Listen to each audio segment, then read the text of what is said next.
Hello and welcome to Let's Talk Design. Today we are joined by Krista Shearer from Bespoke Careers. Krista began her career as an architect, graduating from the University of Sydney before going on to practice in Sydney and in London. And then she swapped out the studio for the world of recruitment in 2007. In 2009, she launched the Sydney office of Bespoke Careers, which is the world's leading recruitment firm for architects and designers. Over the last 19 years, she has helped place talent into some of the biggest names in the industry, including Cox Architecture, Grimshaw, Rogers, Stirk, Harbour and Partners, and Woods Bagot, and now increasingly internationally to the UK, the US and Asia. With a career that spans from the creative to the commercial, Krista is fluent in both the language of design and the language of business. This is what gives her a rare and valuable ability to understand what skill set a design role needs and what personality type a business needs. She's also up to the minute with what's happening in the industry, from what employers are expecting and from what candidates are looking for, to where the design market is quietly shifting to next. Hello, Krista. Thank you for joining us. Hi, Renee. It's so nice to see you, as always. Thank you. Where does this find you today? So I'm in our Sydney office in our little meeting booth. I was in Brisbane yesterday doing an HR event, but I'm back in here. It's good. It's Friday. We've got Friday feels. Lovely. Every time I reach out to you, you're in a different part of the world or Australia, so things are obviously going well. Yeah, we don't travel a lot probably as much as we used to pre-COVID, but we do like a good bizcation and work hard and enjoy our global reach. So we've got our AGM coming up in Austin in 3 weeks, which should be great. So all of the international companies, we're all flying in, and it actually makes sense because the US is, one flight for everyone instead of people coming here, because we're sort of HQ now in Sydney. Our founder, Lindsay, moved here in 2020 in the middle of the beginning of the lockdowns. So we're actually HQ in Sydney now, which is great for us here too. Yeah, game changer. Did she move because you know how everyone did a sea change during lockdown? Was it like an extreme sea change, or was it on the cards anyway? It was on the cards. So she actually made the whole decision before COVID was anywhere. I remember she called me, and might have been the year before, and she said, she always, came to Sydney as soon as we had the business here. She actually lived in Sydney years before, and worked at Doyle's, I think, from memory, and had like a junior architecture job after she'd been in Hong Kong. And she loved Sydney, but she'd come out and visit and said, look, it's just the best city. And I know that you're in Sydney and I'm in Sydney and you've recently relocated, but it really is such a great city to live in and a great country to live in. So she just said, I'm going to move to Sydney. Do you mind if I move to Sydney? I was like, oh my God, I'd love to have you meet in Sydney. Yeah. So she's runs the group from Sydney. So it was a great move for Lindsay as well, because we've got Sydney and we've got Melbourne and we've got Brisbane, but she's also we did have Hong Kong and we do have London still, Austin, New York, and Los Angeles. So her role is not in one office. It's actually, looking after all of them. So that's actually worked really well for her too. So she can actually be that person instead of being drawn into, an individual one, which has been good. Yeah, and so you've done because I've worked in offices where I've been in global HQ and or I've been in satellite offices. You've gone theoretically from being a satellite branch to under the gaze of Sauron. Not that I'm saying Lindsay is Sauron. Has that changed culture, like changed the business? Because you've got the founder with you. I think that, London was our HQ and that's where Bespoke started, and we've got a really great name and market standpoint. So the business turned 20 last year. So I think we're 21 this year, aren't we? I think that when I worked there, it was a thriving, bustling, and it was really growing. And then Sydney was our first offshoot. So we were our first offshoot, but it was a really long time ago now. So we're turning 17 in Sydney. So we've been around, almost as long as the UK, not quite as long, but we've also got 3 offices, and along the east coast of Australia, we've got such a strength. We've got really deep roots here. So I think in terms of Bespoke, I think we're probably we're less than 100 people, but something up to, 85 to 95, I think. I can't remember exactly where we're at, and growing. But I'm just trying to do the maths in that. There's probably about 35 of us are in Australia. So we've got, a third or more than a third, like up to a half of the people. So we've got a really good market hold here. So it kind of makes sense, in lots of ways for our business as well. And I think it was, I loved coming back here and being, on the ground and sort of starting that from scratch, because people really, I used to do a lot of worldwide recruitment. Actually, that's sort of how it launched in from over there. When I came back for a wedding once when I lived in London, I was like, why don't I go and see some people? So I just emailed a whole lot of practices that I hadn't been here for 4 years or 3 years and said, I'm coming over and this is what I do. And I met with maybe 10 practices and then went back, and then I used to send them what they needed Oh, good. from afar. That's great. You're really good, I think, at organic growth, and it feels like you're quite intuitive. Like, I get you're also really process driven, but it feels like you're quite intuitive as well with the business.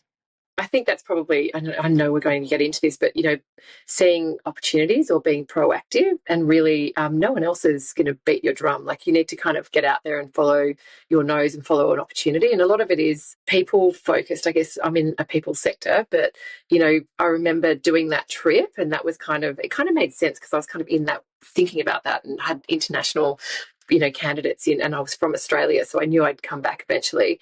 And there was actually someone who I will mention, James Gross, who from BVN, who was over in the UK, and they needed people. So we were helping them with the Athletes Village team, and they were doing a JV with one of the UK practices as well. So he was over, and I said, this is, he cottoned onto us on that side, but I also was doing, had been to see BVN when I'd been in Sydney, and he's like, oh, you absolutely, there's no one doing it there, Krista, you should absolutely open an office there. And I just remember thinking, oh, well, that's what we're going to do. We're going to absolutely do it. It's not a crazy idea. Yeah, right. So, because that was it.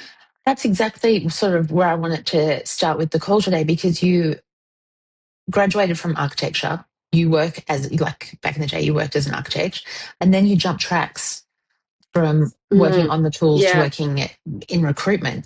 Like, what lured you across?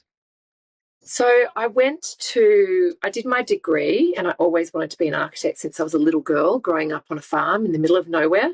And my mum was from the city. I don't know, I was thinking about it before we did the call, and I think I love the idea of buildings and cities, and maybe I always loved drawing it when I was little, because it was so opposite to where I was, in the middle of a wheat and sheep farm, miles from anywhere, 45 minutes from a small town. So it was probably, I don't know what it was, but I always wanted to be an architect. So it wasn't, I kind of, went through school and was like, I want to be an architect. Did my work experience in architecture practice in Sydney. My mum was, from here, so that was easy. And then I went to uni in Sydney. I went to Sydney University, and then I got a job in Sydney via fax. I think I'll throw that in there. I don't know whether you got a job via fax, but was in the Sydney Morning Herald. Yes. Oh, how glorious. And I faxed my CV, and then someone called me because there was no email. And someone picked up the landline. Like, what is a fax? Then worked as an architect, went to London because I wanted to, spread my wings. Tried that, and I just wasn't quite, when you think I've got an itch, but I'm not quite scratching it. This is not, even though I'd always wanted to be an architect. So it's kind of like, I just thought, this is not the end. So I traveled, and I thought I'll go get a job in a really big firm, because I'd worked in a really small firm and had great experience. I stayed there for 3 or so years, I think, really good tenure. Got over there, and it was really busy in London. So it was like, we used to always joke, 2 feet in a heartbeat, you could get a job, because it was just so busy when I got there. So I think I had 6 job offers, and there were, it was through a recruiter, which I'd never even heard of what that was before. Anyway, so I took a job, and there we went. And I just, I think I was there for a year, and I was like, on these big education projects. It was that real time where architects did all the things that hopefully they're not doing anymore. And we worked till 2 a.m. on a deadline. It was, I was really in the thick of that, in the buzzing life of London, which was, there was a lot of excitement about that, because the projects were great. I was in a big American firm in the UK. There was 160 people in the firm. So, there'd be events, and you wouldn't know everyone's name. Like, it was just so opposite, and it was so fun. Like, I really enjoyed that experience, but I didn't like the job. So I just got to the point where, I think for wellness reasons, I guess, to summarize it, and my own drive, I'd always worked in hospitality through university. So I actually worked in bars when I was at uni and at college, and there was a group of us, and we had so much fun. And then when I was an architect, I kept working in this small cocktail cigar bar that I loved, and we had a really good tight group of friends that worked there. And so I do that on the Saturdays and Sundays. So I was like, you know what, I'm just going to quit this job in London. Didn't have a plan, and then I'll get a job in a pub and figure out what I want to do, because I can't burn myself. I was working till 2. I kind of knew that my alarm bells were going off. This is not right. So I think maybe that's a lesson because I was like, no, I kind of just thought, oh, I've got other stuff I can do. I don't have to follow this career that everyone says is amazing. And I just, yeah, I kind of resigned. And then this thing arrived on my desk on a Friday called the BD magazine. So anyone who's watching who worked in London, and it was a hard copy sort of magazine, building design magazine in London, and they at the back were the jobs because we're still in the day where there's no internet jobs that anyone's searching, no platforms. So it was in the back and it said, fancy a career change. And it was only to architects. And I was like, yes. And I was like, oh, this company, Bespoke, fabulous. This looks good. And I sent an email to Lindsay, or it might be Jimmy, who's still with us in the UK. And they said, yeah, they called me straight away and said, looks great. And I can see you've worked in hospitality. You'll love it. And I was like, oh, okay. They said, come and have an interview and then and so I went and had an interview in Clerkenwell. I Googled recruitment before I went there because I was like, what is this? And what is it? So I spoke to a few people and I thought, this sounds fun. And she was pregnant. Lindsay was very pregnant. Said, I had to do another wedding in Australia. She said, oh, you have to start in 2 weeks. And I said, I've got a wedding in Australia. And she said, well, I'm about to have a baby and I really need someone, like that's the job. And I was like, okay. So that's probably another bit of advice. Sometimes you need to prioritise the opportunity ahead of you over your personal things that are in your plan. Like I had to just go, okay. And I just did. I said, the door's open. I went through. And then I just started and loved it. Like I just thought, oh my goodness. She said, see this list of architects, because they were all architects. Bespoke said, I employ architects to do the recruitment. She set up the whole agency on that model. So I guess, that was the whole ethos. We knew what we were looking at. And she said, see this list of people, here's the job, see which ones of them you think look like they've got the right skills to do the job, and then call. And so you just call, work through. I mean, it's actually hard graft, but I loved it. I was like, this is amazing. Talking to these people, I know what I'm looking at. And then, you're matchmaking. So that kind of just was like a duck to water. I loved it. Yeah, I think what, even just with doing this podcast, what I've loved doing is speaking to people who work in the design industry as opposed to speaking to, because when you think design, you just think of the job title, not like, accountants are creative, too creative and they go to jail. But,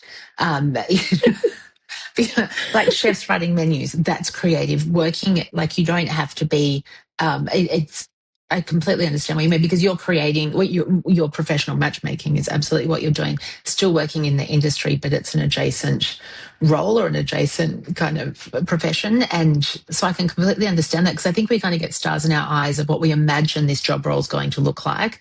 And then, and so, glamour is making the unglamorous look glamorous, and working till 2 a.m. And being an architect sounds glamorous. Working till 2 a.m. not so much.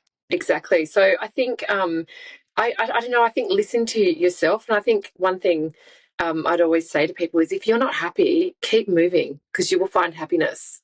And don't be afraid. Like you have to be bold, and you have to say, "I'm not sure what I'll do," and you have to also have no ego in it. So, obviously recruiters might have a bad name. Working in hospitality might not be everyone's dream, and coming from architecture, but they were things that I was like, I'm going to go and do that until I find something. And then the other thing popped up. And so, I don't know, I think that's probably another thing if I reflect. I was probably also blissfully unaware. I think I was, Didn't know what you didn't know. Those journeys. Exactly. If I'd known all of the hurdles and how hard it is to get to where in a business today and all of the challenges I've had, you might just go, if you read it all, on a menu, you'd probably go, oh, that doesn't sound good. I won't have that name. Maybe I would though, because it's been such a fun ride and I still love it. Yeah, you do. And that certainly comes through in spades. I've always thought that. And yeah, just the context of how Krista and I know each other is many moons ago, when Chris and I first moved to Sydney in 2010, Chris was working at his old work and I think they started using you for recruitment, maybe around 2010, 2011. So it's been, 15 years ago-ish. Yeah, now paths have kind of crossed paths and I've enjoyed watching Bespoke's growth. I mean, Bespoke's always been international, but I can see each office as it popped up and meeting more of the team. And I know you've had some, I mean, I assume you've got to walk the talk, but you've also had some really long-term staff in your team as well. Like you've got Hannah, James is over in the US. James is in Austin. He's the one that's headed that up. Yeah, I was thinking about that too. So we've got quite a lot of people from Sydney have gone and to other places. But also, I think one of the big, that's something else I'd say too, is like looking after your people and, but, from the heart, because I think if you work with good people, keep that going. And I think, I worked for Lindsay, and that's how I met Jimmy a really long time ago. He's still with us in the UK. And so the whole journey's been really wonderful for me because I love working with those people, and I'm so lucky to have had such a wonderful journey with my business partner, with Lindsay as well. Yeah, it's gone well. So with working, if we purely look at it from architecture to recruitment, is there anything that you think one profession could learn from the other? Yeah, and I think probably what we just touched on, it's probably the people understanding, from this side of the, going behind that sort of stage curtain and seeing what you see within businesses, because you kind of see all of the structure, what things really are strong foundations, things that can really put people off the rails. And I think in recruitment, we're all about people and we're all about relationships. And I think in any of those sort of businesses, doing the right thing by your clients, providing that service the best way you can, and if in being honest, if things don't go the right way, I think they're all things that they're probably integrity and things that underpin any good business. I think because in architecture, you definitely still, and interior design and all of these design sort of built environment, you're very much, if you're not doing the construction, you're very much a design service, and often very front end with what you're providing, and you might follow it through as well. So there's that side, but I think the other side is very much down to the skills of the team that you've got. So you really need to nurture them and to attract the best people, which I think it's a challenge for everyone. I mean, you guys are also dealing with that every day too, like getting the right people and then wanting to come and work for you. That's the other half of it too. So it's you've got to be kind of nurturing that the current flow of the skills you've got to take to market, the team you've got, and bringing new people in and having that kind of nurturing your sector enough that people know that you're a good brand and it's a good place to work and that they want to stay there once they start. Or you can elevate them and send them on another journey as well. That's also a great thing to do for people. They don't have to stay forever. But yeah, I think looking after people, people first. Yeah. So just jumping across to the design industry in general, I think you sit in a pretty amazing position because you can see locally what's happening in Australia, and then you also see international, like what's happening, especially with like hiring trends. With your experience, are you seeing anything between like full-time, part-time, freelance? What are the biggest shifts you're seeing recruitment, employment-wise in the industry?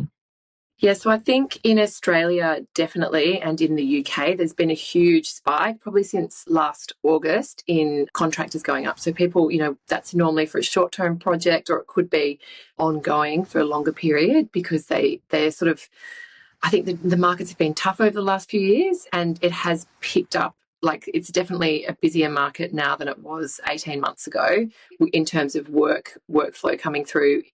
Everyone seems busy, everyone's hiring, but they're hiring in a different way. So I think they've sort of been burnt by that period where they had to make, if we're going back 24 months to 36 months, there were redundancies. And I think, looking at balance sheets, people are thinking, okay, let's do it differently this time. So we've seen at least 50% increase in Sydney.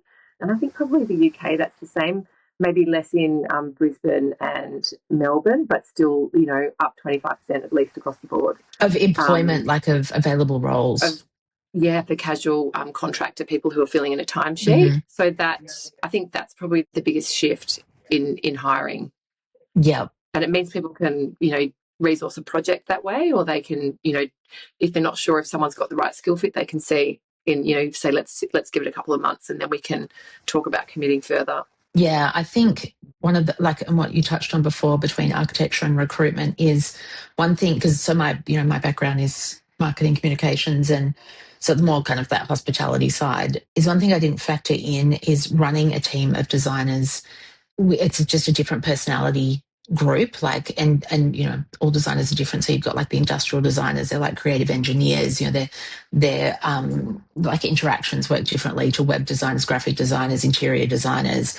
So I think I can understand as well, like sometimes you're hiring on skill set, but then sometimes you're hiring on, do I want to have a coffee with this person?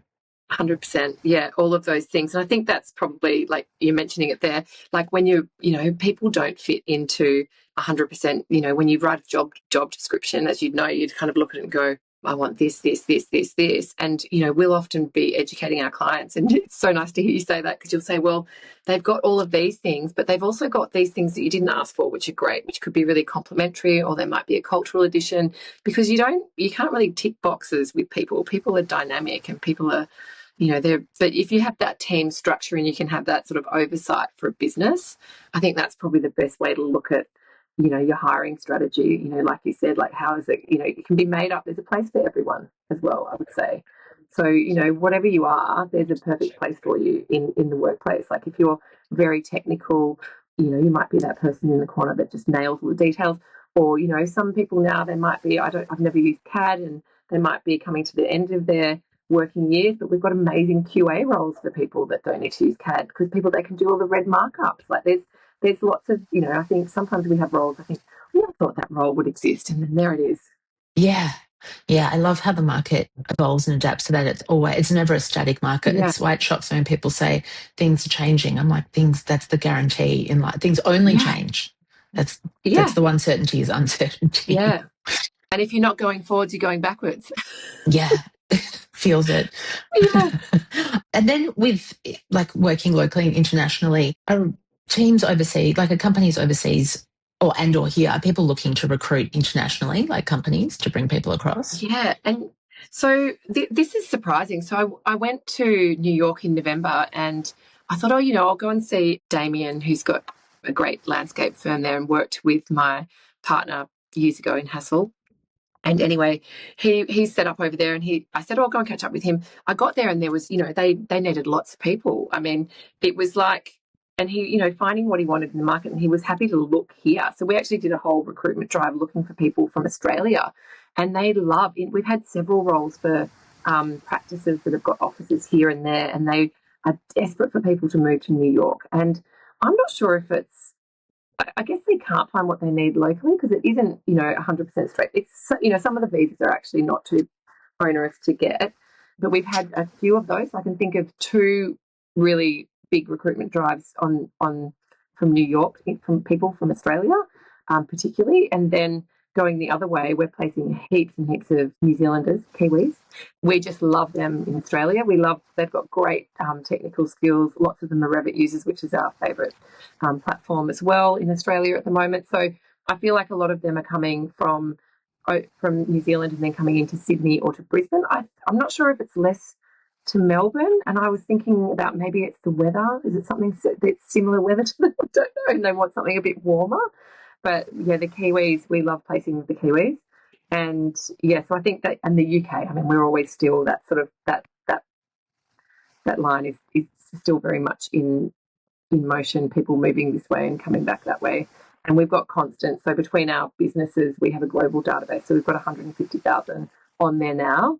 So we'll post to our team in, that's another thing that's great about Bespoke, which makes it really interesting working here, or for candidates that want to move, or clients that want to hire in other places. Like we can kind of tap into that global reach, which, it is quite unique. So if people, when I first set up here, actually, the project I was working on was when Roger Sturt Harbour, they were one of my first clients. They were doing Barangaroo Towers, and they needed people here. So, they were very much like, right, who are we going to get? So they wanted, certain facade specialists in certain things. And so that's what I was working on, because they knew us from the UK, and there wasn't anyone else here that could provide that level. People are moving around all the time, and specialists, I mean, if you really, if anyone's listening, if you want to be a specialist who move, there's always the rail architects, the health architects, the medical planners. Whenever there's big, government spending in different countries, you could probably go wherever you wanted. Like they're really hard to find medical planners. And I've, originally from the UK, when I was bringing people over, that's what we were bringing over, was health specialists, architects, because the UK systems were quite similar, and it was great bringing that expertise into the market here. So a lot of people we, placed from the UK in the very, very beginning, with really sort of those niche, deep specialists, yeah. Yeah, it makes our industry and our output so much better when we can collaborate as much with people from overseas and bring their experience in. I was hoping Australia would do more of it. Like we're always stronger for it. Yeah. So with like in the Australian market, you're the conduit, obviously, between, candidates and the employers. What profession are you seeing, or profession or division of a profession are you most seeing the demand for at the moment? Yeah, so I think the sweet spot is probably people that are still, if you're senior with good experience and depth in a certain, in your sector or whatever your specialty is, and you still can use all the tools, those people are really, I wouldn't really call it a digital native, but people that can still draft, they're all rounders, they can deal with clients. That person is in demand across architecture and interiors, landscape, urban. That's probably what we place all kinds of roles. So we've obviously got lots of different roles going on, but that's probably the most in demand. Someone who's senior, but still very much engaged in producing and understands that, because then they can, jump in and do stuff, but also then direct teams who are doing things, and it's to have that sort of that tech, component that they're still sort of really up with. Yeah. I think things are changing a lot in that space too. So they sort of need to be well versed with, what different platforms people are using for designing. Like there's a lot of change at the moment with how they're designing at senior levels, and a lot of them are using really amazing programs that make, they cut time for junior teams putting stuff together. So I think those kind of people who are really engaged in technology and have the design experience, that's a bit of a sweet spot at the moment. The general purpose all rounder. I almost feel like they're the stuff of urban legend. The unicorn. Yeah. I think that's probably we are getting, and I know that AI is in all of the practices now, and people are really uptaking it. And it might be in the form of, they've probably started off with some sort of note taking, but in design firms, they're really uptaking it now in lots of different ways. So we've had a few roles now coming in, and they've got different. I couldn't tell you what the title will end up being. Digital specialists, and they are people that are working across all the different kind of platforms of tech within a business, but understanding the design ones. So they're probably coming from a design background originally, and then they've kind of gone down that funnel. So I think if you're passionate about AI or tech, or you've got some unique skills, every firm will be hiring you soon. We've got most firms are now like, oh, if you have anyone with this skill set, because they're watching other people implement and do, and if they haven't got that skill set internally, they're kind of to nurture up, then they're really looking to market. So we've had quite a few of those coming in lately, which is interesting. Yeah, I think for us, the biggest benefit or the most exciting thing about AI creatively is, or what I'm imagining, what I'm forecasting, because using AI, it is like the client's revenge on the customer, because you have to be an advanced brief writer. And, when you get the brief, sometimes the brief is like a torn envelope, a pair of dice, and make it Milo, but not Milo. Or so, the brief can be so obscure. So and we know the client really well. So we're like, okay, we know that this is symbolic of that. And when they're, because we're people readers. But then when you go to use AI, you have to, it's all about the brief. So I think you have to brief the AI. I think languages, AI will be one of them, because you'll have to know, it's getting it's like going to the supermarket, all the ingredients for the souffle is in there. You just, it's getting it out. That's the key. I reckon that's going to be, is how well you could, like how art directors, creative directors, design directors, if they're worth their salt, should be off to the races, I think, with AI creatively. That said, if you ain't got a vision, AI is just going to be like an echo to Narcissus and just tell you how great you are, and you're going to agree, and it's going to agree, and you're going to agree, and round and round and round you go. And then round we go. That's my bold forecast. So the critical thinking and the creative designers, the true creative, they need to be able to brief it so that we don't end up in that nasty funnel. Yeah, and that's where everything's the same. Homogenization of design, and it started. I bang on about this, but once we got onto Pinterest and Insta, 10, 15 years ago, 20 years ago, that's now we're seeing the homogenization, because what we're seeing the latest in Spain, we're seeing it overnight. And so everything for everyone. Everything's looking the same globally. And if we talk about two different candidates, there's graduate candidates and then there's established candidates. What advice do you have for graduates entering who want a job in design? Do your research always, like for everybody. Like I think do your research of where you'd like to apply, but then, like I said earlier, I think if a door opens, go through it because you will learn something when you're a graduate in any job that you take first. And ideally, if you stick at the tenure, it'll teach you all of the things that you need to know about working in a business or in a commercial environment and getting on with people. It's not really at that. It doesn't matter if the design's not everything you ever wanted it to be, or it's not the right sector, because you can cross between those. I think when you're a graduate, what you really need to do is get into it and learn how to be within a business and helping within a team and absorbing. And I guess if you can find someone that is a great mentor that you look up to and that you think, I want to be like that, one day, or that's got there's lots of things about that person or about that business that I'd love to learn about. And I think that's it's a journey. It doesn't need to be. I think that's probably the it doesn't need to be working for a famous architect straight away. You've got so much to learn, and everything that you learn in that first job, you'll be like, wow. I remember my first job. It was like it wasn't glamorous. It was aged care, but I loved it and I learned so much, and I loved the people, and it was really interesting, even though, it wasn't glamorous, it wasn't residential, or something, that I thought I'd be doing. Yeah, that's a great point. You don't want to peak at your first job and be your least experienced self in your dream job because it's not a good look. Yeah, I didn't think about that, but I didn't want to peak too early. That's the strategy. I think that being a parent, I think that all the time people brag about like the 7-year-old's prowess around the monkey bars. I'm like, dude, you don't want to peak at 7. The road is long. It is long. Hold something back. Hold it back. Yeah. Save yourself. And then conversely, what advice would you have for candidates who are up to their 10th job or their 10th year or their 20th year in the biz? Well, I think we see a lot of them, and we've got a really experienced team. So, I mean, Misty would be amazing for anyone at that level to talk to. Or we've got Prue in here as well on the interiors side. It's a deep conversation at that point if you're thinking about moving, and they're not conversations that might happen. It's really hard to build your team at that level and to add in, that strategic kind of next hire. As you would know, it's a big investment, and it needs to be the right match, because you're so deep with your specialties by then, and what people are offering, that it all needs to line up. So it might be a conversation that happens over 5 years that we're having with people, because they'll say, I think my next move might be this. I'm really, and that's okay. That's kind of what we're here for as well. But I think maybe, just making sure that if you're not really letting your wings fly and you're into your mid career and you're not a graduate and you've got good experience, then I'd make sure you kind of keep moving until you find what really makes you sing, because this is it. This is not a dress rehearsal, and you spend so much time at work, and I think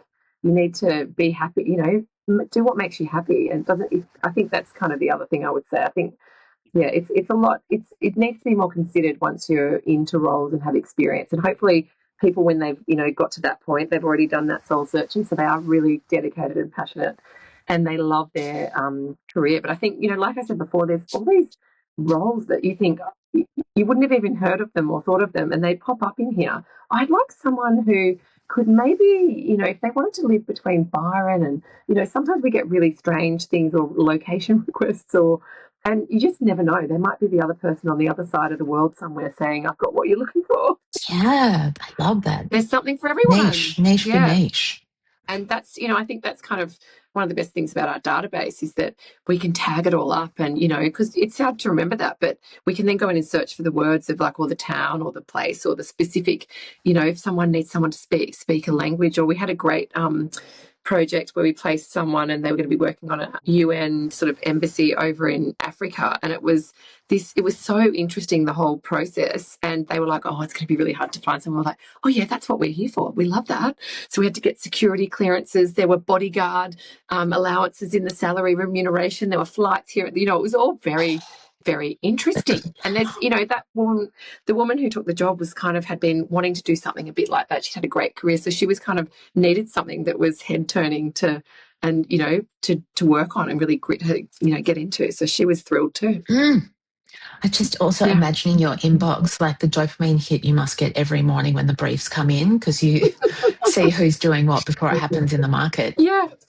Well, it's actually funny because we've now got a thing on the website which people can upload a brief. So if you're at night time going, oh God, we've got this deadline, you can just go onto our website and go, I need this. You don't even need to talk to anyone really. You can write a detailed brief if you're just so busy. Obviously, we'd love to see our people face to face, but you can just kind of dump it there and then we'll go, okay, great. We'll call you and go, okay, we're onto it in the morning. And yeah, so it is quite exciting. You do come in like, oh, this looks interesting. Oh, yes. Or people you haven't even spoken to before, like really interesting businesses that are, looking for someone to look after their property portfolio. Or, we get some very interesting requests coming through. It can Yeah. be very fun. Yeah, that's so cool. I was just, we had a graduate in here the other day who was just sort of asking us to review her folio for her and help her out. And she was talking about what kind of role, and, she has a background in marketing and she wants to work in residential or hospitality interiors. And I was saying, like, you might be able to find a private family who are loaded, who have a portfolio that just constantly needs updating around the world. Like, you don't know what you don't know. Dream a bigger dream. Yeah, totally. There's businesses that you hear about, and I know a friend worked for one in the US, and it was like they did end to end. And I think there's probably ones here, you probably know more about this on your retail side, but they were hospitality, coming up with whole, the investor would come and say, we want to do a restaurant here, and they'd come up with the whole concept, end to end, the menus, everything, and then they'd staff it. I was like, oh. There's a girl I went to university with in Sydney, actually. So, like, that's what she's doing. Like, people have some very different journeys, and it's not always from having a linear path. I think be happy to wander off, and if something pops up, try it. You can never make a wrong decision, really. Totally. And I think, everyone's kind of a bit scared to to present as scattered, but like with their resume and their experience. But like for us, when we're looking to hire someone, I basically insist they had to have had a shit job. Like ideally they've worked in fast food, a cleaner, a waitress, like a hard shit job. Yeah. And the skills they bring, the tenacity, the endurance, once you've eaten a shit sandwich, you're like, thanks, that was great. I don't want to do that again. The appreciation you have, but also the skill set, like you've learned, how to deal with drunk patrons, or you've learned all of that, all those side skills. Yeah, and I think that's why Lindsay originally said, oh, you've worked in hospitality. Oh, you're going to love it. Because I really enjoyed hospitality because all the different people you would meet and a problem customer, like none of it would, but that's actually what it is actually in business, as, you would know too with your, you're dealing with different people and you've got to be able to get on with them and find the path. Yeah, it's a balance. It's just an absolute, like, it's like being a maestro of an orchestra. Like you've got the creativity and the delivery is one thing. And especially outsiders who don't work in our industry at all, like when we talk to finance and business people, they think our biggest challenge is being creative or the ideas. I'm like, dude, that's God, the idea, that's the easy peasy. It's thereafter, making it come alive, selling it in, satisfying the brief, the stakeholders, the challenges, the budgets, timelines. The idea is the least of your worries. Ooh, I'm exhausted already. That's a long week. That's the all day I could do the ideas and the creativity. It's the rest of it that's the nugget. That's why when a big project gets up or gets completed, I just think they deserve, I don't care if it's a ball bearing factory or like, whatever. Like I'm just like, you got it through, like, getting it created. You did it. I completely agree. Like executing it, ideas are easy in some ways, but executing it and making it, commercial too, like doing it so that you're not going forever on the design and a vanity project, keeping it moving is and I've had some great moments actually because I love watching this, and because we're lucky, we're agency side, so we're in the business of, we're very project focused, but when we deal with a client who is especially big client, those meetings where everyone's too conservative to commit to something, and we had a meeting recently, a big international meeting, like everyone's on Zoom. We had people in Spain dialing in, people in Poland dialing in, people in France and Australia and Hong Kong.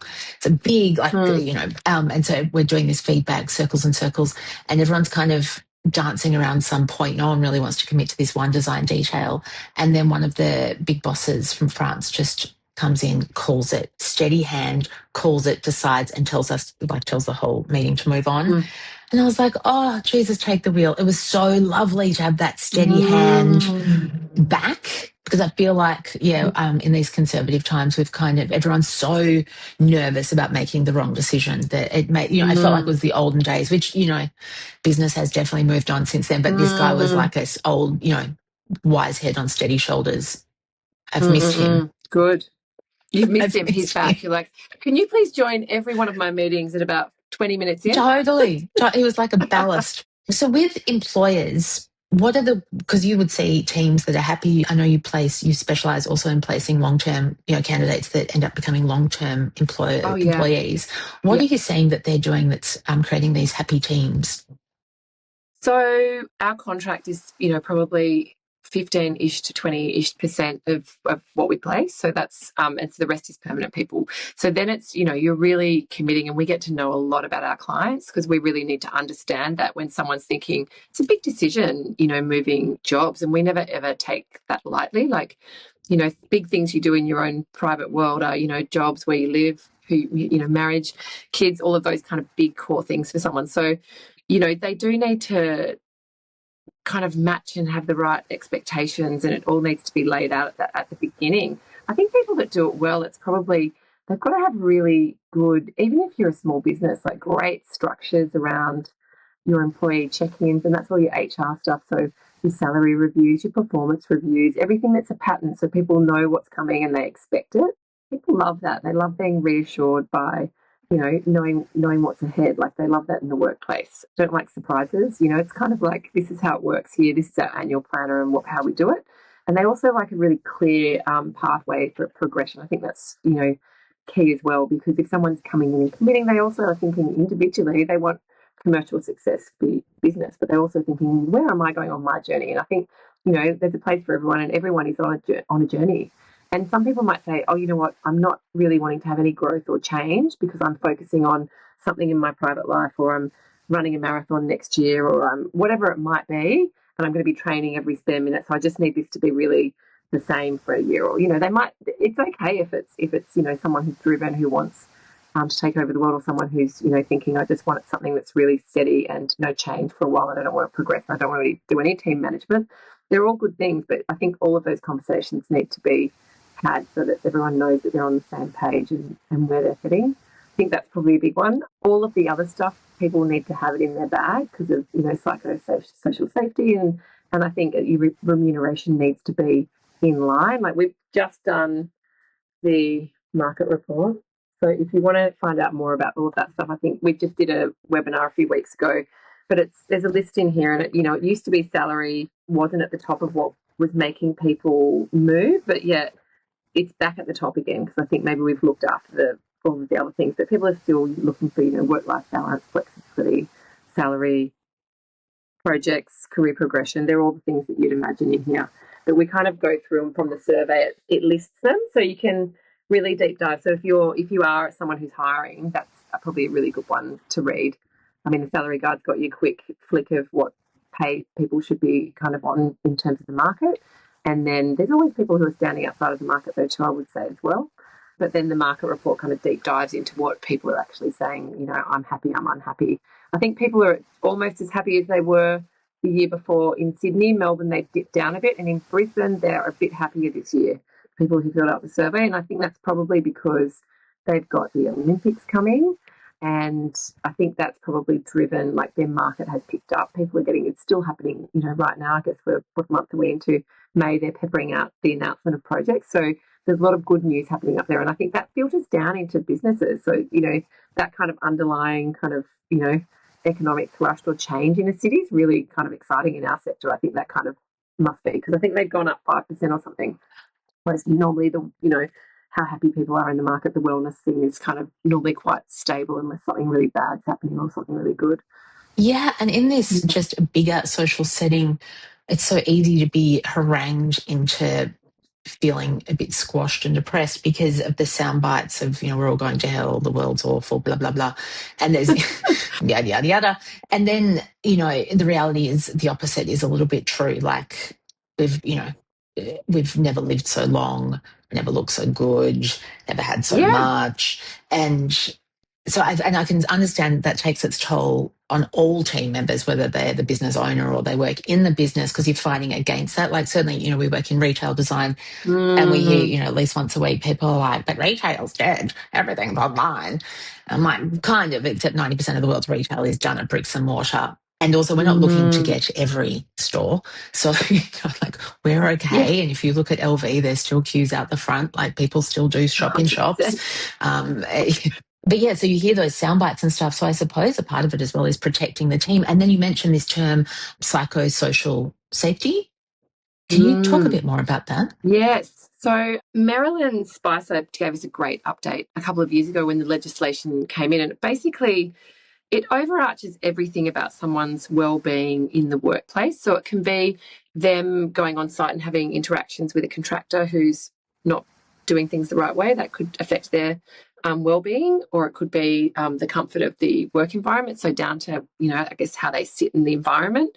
So physical things, and it could be the way someone treats them in the workplace. So they're kind of all of the things. I mean, there's a big long list of them. So I think if you're not across that, I would, Marilyn's from Catalina and they're fantastic. And I know I saw you the other day when she did her update. So we'll invite people along and she kind of just summarizes it. But basically, it's about having a safe workplace for it's sort of workplace health and safety to another level, and really looking after people's well-being. So I think that legislation coming in, I can't remember when it was, maybe it's a year or two ago. And I think people have had to really look at it because it's a huge liability if something isn't how it should be. And mainly for the commercial, for the client, for the person who owns the business. But most importantly, if stuff's happening in a workplace that's not right, the damage on someone, it's that 100%. It's so good that we have that now. And I know I've worked through all the days where we didn't have it. We're back on the faxes. But, it's great to see that change. I think, the workplace is better than it was, I think. 1,000,000%. Like Hallelujah. The friendly terms of, he's pretty handsy. Oh. Yeah, which is, code for non-consensual groping. Yeah, things like that. Like, I think about it, Chris and I reminisce about this all the time, and like how rough and wild the workplace used to be for an employee, and all the emphasis was on you. It was up to you to make yourself safe. To remove yourself. Yeah, and be a team player at the same time. Like, it was a real keepings off the bottom rung, dog eat dog world. It's way better now, I think. Yeah, 100%. So I think, and it's better for all of us because it's been great. I mean, I really enjoy those updates because obviously I'm an architect. I'm, deeply in recruitment, but I'm not an HR specialist. I kind of, we become very fluid in it. But that's, it's really good to hear the cases and understand how, and it's really important if you're in the workplace or, one other thing, you want everyone to be really happy in the workplace. Like, I love coming in and everyone's happy in our office. Like, that just makes me so happy. And I always say to them I want everyone to be really happy in here. So come and tell me if you've got any ideas that will make, anyone happier here. So we, surprise and delight. What else have we got? It always works. Anytime I cross paths with any of your team members, yourself included, I always feel like you guys always turn up and turn it out, like you practice what you preach. Yeah, we do. And we kind of spend time in our, setting what we're pegging against. We want to be the best at what we can do, but also we want to have fun and we want to enjoy it. And what can we do? Or, how can we do it as a team? And so we'll have team things that we work towards, like, it might be a trip or a fun thing or, we do. So anyway, we have a really good work culture, I think, because of that. And it's fun. It sounds so cheesy, me saying it, doesn't it? No. It's so fun here. I promise. It's like a pool party. Yeah. Yeah. So I think all of that stuff is, I think this, anyway, so I think people are back onto salary now. They just want to make sure they're paid the right way. Inflation's up and maybe people are looking after them better in the workplace. Yeah. So with all of your experience in the industry, and if we focus in on the art of employment, what bad habits do you think candidates have had traditionally that you would love to never see again? Oh, researching where you're going, like knowing who you're going to meet with when you go for an interview. I mean, that front end kind of just, really showing up. Like, if you want someone to consider employing you, that's a big deal as well. Like, it's a big deal for you, but it's a really big deal for them. So I think make sure you've looked at the website, you know where you're going, you know what sectors they do, who you're meeting, deep dive on that. I think that's really, one thing that I'd say. And on the flip side of that, I would say for clients, that they should really make sure in that interview that, you know, probably some of the worst stories I've heard from candidates coming out is that they went to the interview and they were in the room and they think maybe they were forgotten, and then one person came in, and then the director they were meant to meet with had another meeting, so they kind of looked at some stuff and then, you know, wandered off. You know, I've heard these stories where someone's had 3 or 4 people wander in and out of a meeting room and then think, oh, I'm going to offer them the job at the end. And you're thinking that candidate is like, wow, I can't possibly work here. Like, I don't even know what they're all kind of swatting through and not giving me, you know, a proper moment of their time. So I think that you're, you know, remembering that you're all kind of trying to get to that meeting and make it the best that it can be. For the clients, you need to be they go and they talk with their friends at the pub. I went into this practice. It's kind of the first time they get to have that, you know, behind the curtain, what's going on in there. A lot of people just see awards or, you know, so it's really your front face into the market. So make the most of it. It's really competitive to get the best people. If you want the best people, you know, have a plan, have a really good diverse interview panel. Oh, that's great. Interview. Yeah, I love that. And it echoes the same sentiment I've found as well. Like, I've done lots of talks to interior design graduates through unis about what to expect, what the employer is expecting. But one of the pieces of advice, the same thing I give as well, is one, of course, research. And it shocks the shit out of me when people turn up and they've done no research. I'm like, you have Google. We had like Encyclopedia Britannica. I think photocopies of Encyclopedia. The newspaper. Exactly, at best. You had gossip over a fence of like, do you know anything about? There was that. So your research, absolutely. But yeah, I also say to graduates, like, secretly, quietly, you're interviewing them as well. So if you see like dust bunnies in the corner, old post packs at the front door, and staff are walking over them, like, you know, and to get to their desk. If you walk into somewhere and no one pops their head up to say hello, these are all, you know, culturally, do you feel like you're going to fit there? Same. And some employers do it on purpose as well, I think. But, you know, I prep them as well. I'm like, they might have your interview in a noisy cafe, and you know, and so, you know, is your iPad charged? Make sure that you've got a printed folio because you don't want to be tech dependent. But, you know, it's going to be noisy. So are you ready for that? Like, they could put you, I said, they could put you into a boardroom and be like, and beam up your portfolio up onto the big screen. And it's a part of the ring of fire of the interviewing as well. Yeah, and that meet and greet, I'd probably say too, one final point for practices. Like, how many times do you go into a building and you kind of walk in and you say, I don't know if it's just me, but I often like, hi, oh, hi. And you're like waving over at someone who's deep in a CAD drawing, and they're kind of going, and they're like, who are you? Because no one's told them you're coming. But, you know, having someone like that's facing the door and it's their job, that even if they're not, you know, even if there doesn't need to be a reception, but just someone who's like, okay, your job this week is meeting and greeting, and then we're going to rotate it or something, so that there's someone with a smiley face going, oh my gosh, we know we're expecting you. I can see the calendar. Have a seat. Would you like a water? Just something. Yeah, anything. Instead of yelling through the cabin. Yeah. Hello? Yeah, it is the worst. And that's what also I like advise graduates to do as well. I'm like, if you're working somewhere and someone is at the front door, go and introduce yourself, say hello, sit them down, get them water, you'll work it out. Yeah. I said, you don't know who they are. They could be like, I don't know if she's still alive, Peggy Guggenheim. Like, that could be, you know, the person you want to be friends with. Like, say hello. That's the best spot you can be, is by the front door. 100%. Every interaction. Yeah. Yeah. You can spot the hospitality people.